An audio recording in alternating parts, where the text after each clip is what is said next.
Good day, good people, and welcome to a conversation with Mrs. Doc Jones. I'm your girl, Miss Doc Jones. Surprise, surprise. Today we're going to talk about gravitating to your niche. And it's a conversation I think we fail to have often, because when we enter this field, we all enter with the common person, like the common purpose of helping. We want to help. We out there helping. We want to give a little bit more, provide that aid. We know we should put our mask on first, but we out masking everybody else up. Being in this field is a lot. There's not many of us that enter this field for the Gucci gold and caviar and lobster dinners. We enter it with some good intentions, but along the way we get lost. We lose ourselves a little bit. And I don't think it's intentional, but we need to be mindful when it's happening. And I think it happens when we try to become a jack of all trades. Think about designing your home. So say you meet a contractor, right? And he tells you, I can do plumbing, I can do electric, I can do tiling, I can do flooring, I can hang wallpaper. Now he may,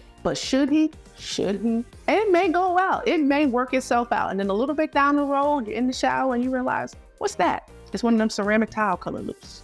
That wallpaper he put up, it's not sticking on the corners like the way it used to be, so it's rolling down. Because you didn't have someone that was a true subject matter expert and you had a jack of all trades. So when individuals cross our doorstep with issues and problems, it's our first intent to be a problem solver. But often we need to listen and ask ourselves, am I the person to help this person in need? And you may not always be that practitioner for them. I tell people all the time, therapists are like shoes. You got to try them on until you get the right fit. And you will not be the right fit for everyone all the time.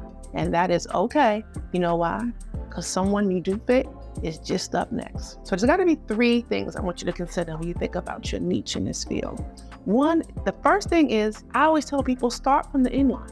Ask yourself and get a sheet of paper, jot down what it is you know you absolutely do not want to do. What is the population you have no desire to work with, not an inkling of support in your body to help this population, even if you knew what to do? For me, I hate to say it, and I know it's not going to sound right, but it's the geriatric population. They mean, they can hit you with their cane, and they don't find me funny. So I had to move on from the geriatric population. But I tell you one thing I can do, I got about 19 people in my Rolodex that I can refer a geriatric client out to in a heartbeat, all right? So you got to decide, what is the population you don't work with well? What is the population you really don't have a desire to work with? Some of them are populations you don't work with because they don't match your moral compass. Some of them are populations you don't work with because they don't match your social status. Some of them are populations you don't work with because that's just not your jam. And I want to tell everybody, it is okay to say, let me refer you out. Second, you have to ask yourself, what is it that you can give this population? And if it's a niche that you know you can dedicate yourself to for an abundance of time, that means you're willing to go hard in the paint, getting research, making sure you have the best industry practice. You attending conferences, you read the scripture, you out picking up literature, you got everything that needs to know on this specific topic memorized. You're culturally competent. You understand what it means to not just somebody that lives in the Northeast, but somebody who's from the Southwest, somebody that's from across the street and across the tracks. You can relate to and working through those issues. If you can do that, that's when you can coin yourself as a true subject matter expert. Why? Because you done put in that work. You done put in that work of understanding not just the day's impact, but you understand yesterday's dynamics of this dynamic. When I say yesterday's dynamic of this dynamic, it is yesterday's dynamic of this dynamic. Third, I want you to take on what it is that it will take to get you to pull away from this population. Is it a niche that's going to burn you out? Is it a concept that is so overwhelming? Is it a diagnosis that is going to take you away from you? And if that's the case, you got to put a capacity on it. You may be able to work with this population, but you got to have breaks in between. You got to give yourself some respite. So I do it for 90 days. I'm in here helping, doing good deeds. I'm taking a break for 30 days. I'm on it for 6 months. I'm doing good deeds. I'm taking a break from it for about 3 weeks. You got to give yourselves opportunity to pause and check in with yourself to make sure you're okay. This field is meant to burn you out. This field is meant to wear you down if you let it. So you have to know how to enter this field whole and wholesome and leave the way you came. This has been a healthy, hearty conversation today. But before I go in this conversation, I want to give you a couple of tips. One, you may start in a niche. You may be a rock star in that niche. You spend 6 years there and you be like, let me get my coat. It's time for me to go. and that is okay. The other aspect is get you a repository. That's right, one of them old school desk Rolodex, where if you find someone that you cannot treat, you cannot help, you cannot rebuild, refer them out. Make friends.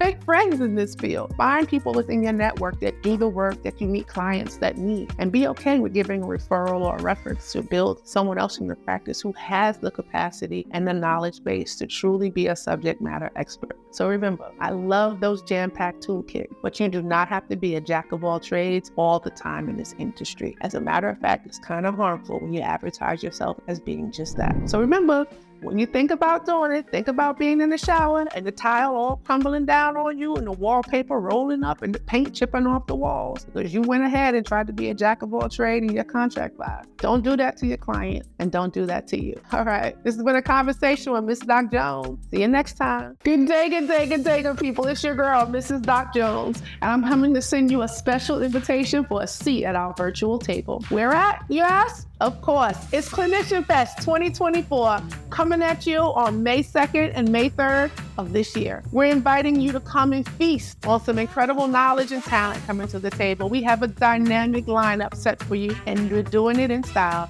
and in partnership with Bowie State University.